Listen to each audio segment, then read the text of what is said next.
I know that Diatreme has spoken about rehabilitation. I think just the country that the mine is going to be operating on is such a beautiful country.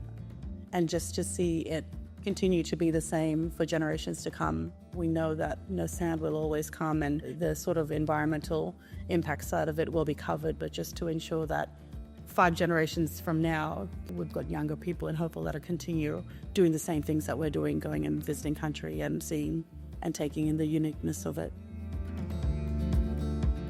We are aiming to achieve an outcome where the environment at the completion of the mine is returned to its natural state.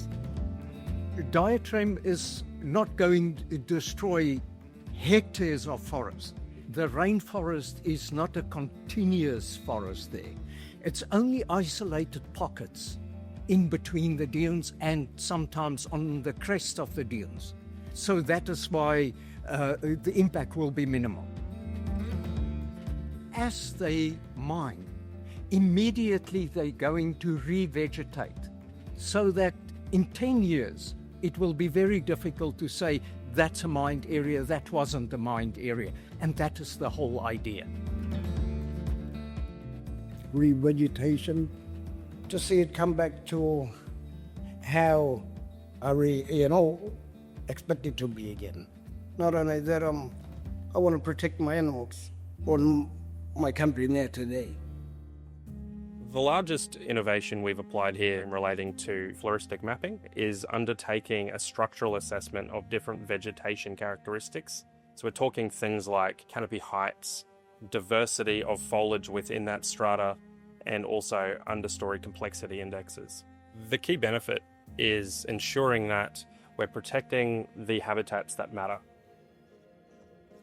Through the EIS process is really the vessel to understand the baseline of the environment before we go there.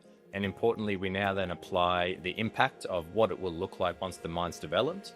So Diatreme's taken an approach to avoid areas of significant impact, and then where we have to go and develop the mine, reduce that impact to an acceptable level.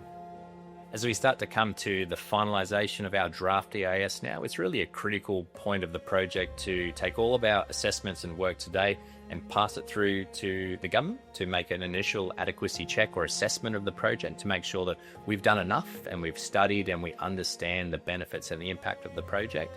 The next really big important step is then for that draft EIS to go out for public comment, which is a really important part of the process for people to have a formal input into the project, whether it be positive, negative or neutral. Have your say to make sure that Diatreme and the government consider all views in a formal manner. I have worked with many mining companies. The way Diatreme is doing it is far, far better than most other companies. I think there's no bigger role that one can play in conservation than to work with companies like Diatreme so that they can have the least impact on the natural habitat. A mining company can really be also a conservation company, not only a destruction company as many people see it.